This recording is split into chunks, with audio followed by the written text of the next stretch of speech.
Yo, what is up everybody? I have a very fun special vlog for y'all today. I am at the Lodge Poker Room in Round Rock, Texas, and today we are playing in a content creator game. So there's a bunch of fun people playing this lineup. Andrew Neeme, Caitlin Kameski, Cairo on Tilt Poker, and so many more. So we're gonna have a blast today playing some 5-5-10 match to stack. I assume this game is going to get crazy, so hopefully we can win some hands, get some good ones for the vlog. I'll see you guys inside.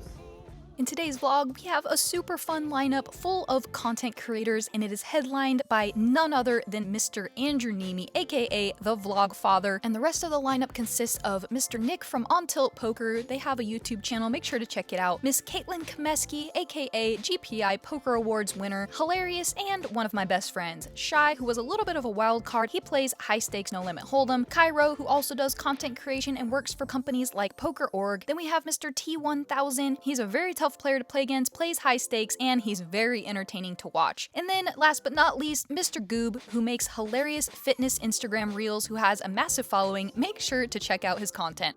He must work out. Alright guys, let's get started in this 5-5-10 5k max buy-in no limit hold'em game. Buckle up and let's play some hands. Alright, I told y'all to buckle up and we are gonna play a massive one, the very first hand of the stream. The 5-5-10-20 $40 straddle is on, and I'm under the gun one and look down at pocket queens. I raise it up to $150. Goob is to my immediate left and doesn't want to fold his king jack offsuit. He's gonna make the call, and then it folds around to Cairo. He's going to defend his $40 straddle, so we're going to go 3 ways to a flop in this bloated pot. The flop is 6-6-3 with 2 hearts, and Cairo checks it over to me. We're definitely going to continue on this board. It's actually a great board for our pocket queens, and we do have the queen of hearts, which is nice. So we're going to c-bet. We don't need to make it too entirely big, being multi-way here, so I make it 175. Goob makes the call, floating with his 2 overcards to this board and the king of hearts. It folds around to Cairo, and a little bit about Cairo, he is a wild card. He's very much a quote-unquote feel player. He's capable of a lot. He's capable of getting out of line, capable of making moves, and playing a very unconventional style, which always leaves you guessing. Cairo then raises it up to $450. I'm not super surprised to see this. Cairo also has a trademarked hand called the Octo Crab, which is 8-3. Cairo can have 8-3 in his range here. He can just have a 3, or he could be doing this with hand like pocket 8s, 7s, pocket 5s. He can even have a heart flush draw or some type of straight draw with backdoors like 5-4 of clubs, for example. So we want to charge all those hands because I think Cairo would even call off with some of these,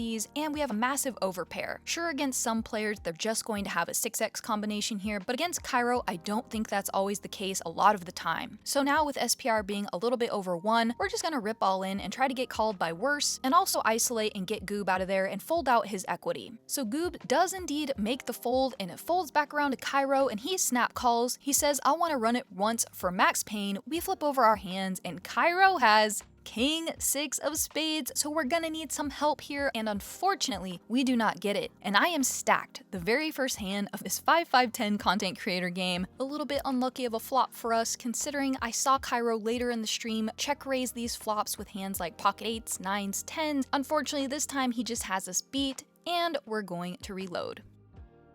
A couple hands later, I'm in the big blind. Goob opens the 7-6 of clubs under the gun, and T1000 calls next to act. It folds around to me in the big blind, and I look down at pocket jacks. A decent amount of the time we can put in a 3-bet here, but we also want to have some strong hands, played a little bit deceptively. Being out of position in the big blind, I think it's okay to flat this one every once in a while. So we're going to put in the deceptive flat here and go 3 ways to a flop. The flop is Queen A6 Rainbow, so we flop middle pair. We're not going to do anything on this board except check. Goob puts in the check, and now it's checked around to T1000. He puts out a bet of $50. T1000 is going to be betting a very wide range in position when check 2 in this spot, so we're not going anywhere with our middle pair just yet. We put in the call. Goob also puts in the call with his pair, and so we're going to head to a turn card. The turn is a 3 of diamonds, and now once again, we're going to check. We have a great bluff catching hand. Goob checks and T1000 checks, so we are going to head to a river, which is another queen. So now I'm very confident I have the best hand. Definitely could go for some value here. However, knowing T1000 is in position, I know he's very capable of bluffing, so I decide to check. Goob checks, and unfortunately, T1000 doesn't pull the trigger. We flip over our hand, and we take down our first pot of the night.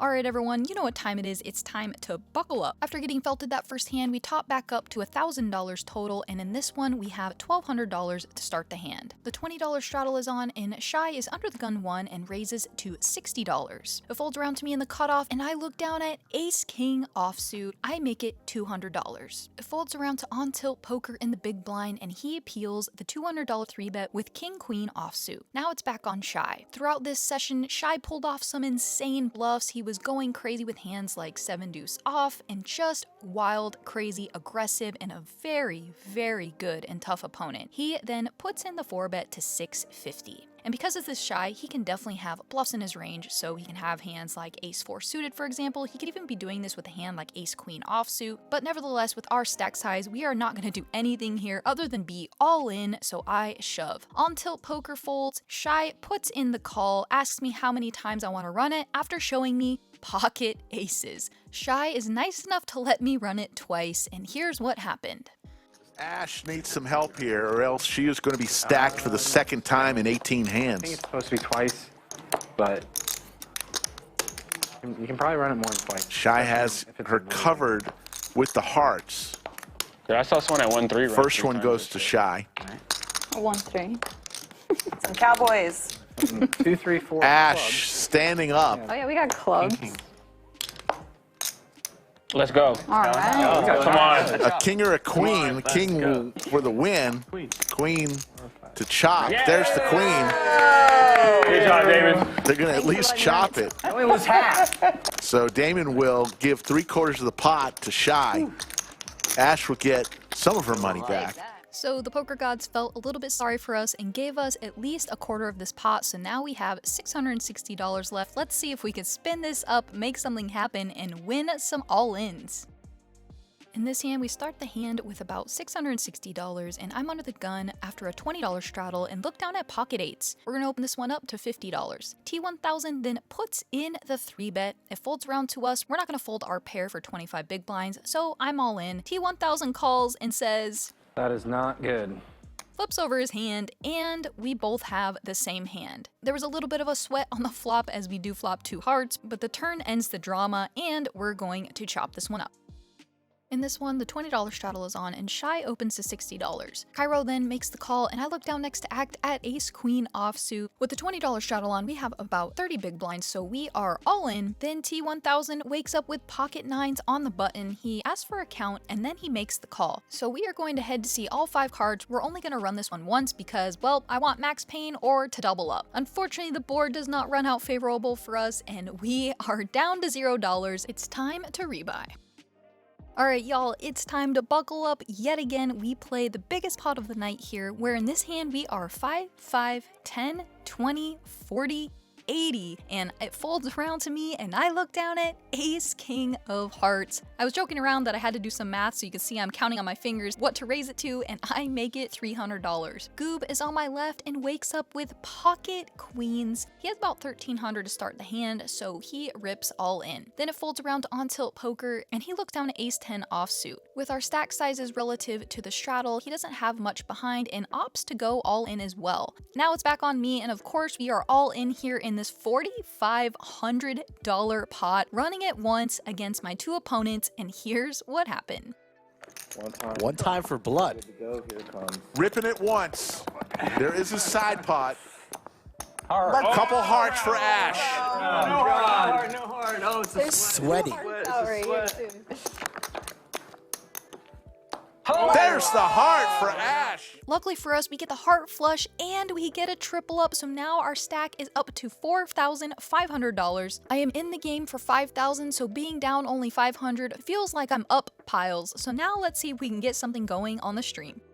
I have some super exciting news. I am headed back to my home casino, back where it all started, to do a meetup game at Lone Butte Casino. Join me April 26th at 4 p.m. We're gonna play some 1-3. It's going to be an amazing time. I really hope to see you there.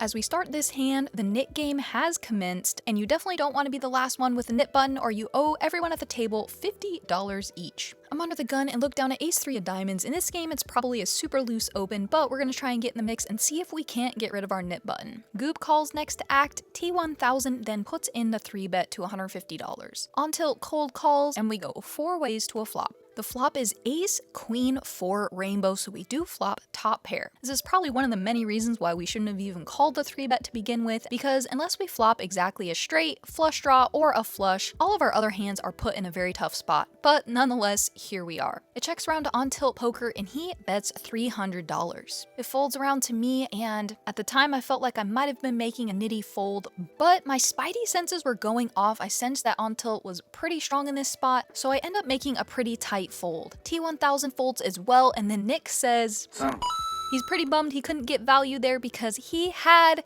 pocket 4s for flopped bottom set. So I was really happy with my fold in that spot, and we get to save $300.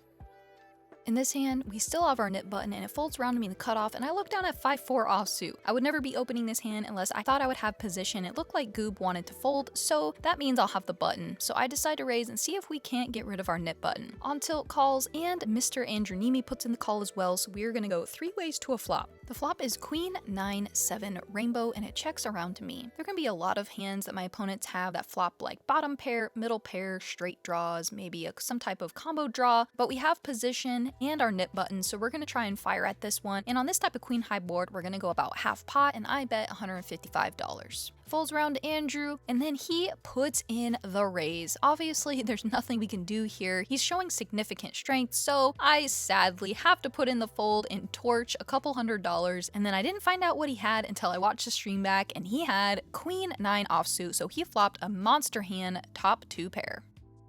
After that hand, it felt like I folded for hours and hours and hours, couldn't get anything going, raised a few hands, had to fold post flop, and called some raises and then had to fold. And sadly, our stack has dwindled down to about $2,500 after we lose the knit game and have to pay the table a couple $100, which absolutely sucked. So in this hand, Andrew Neeme opens under the gun to $75 with the $20 straddle on. Then Shy puts in the 3-bet to $275. Folds around to me and I look down at ace king offsuit. We are going to be all in here and put in the 4-bet jam. Folds back around to Shy and he puts in the call. We flip over our hands and we both have the same hand. The board runs out clean and we chop this one up.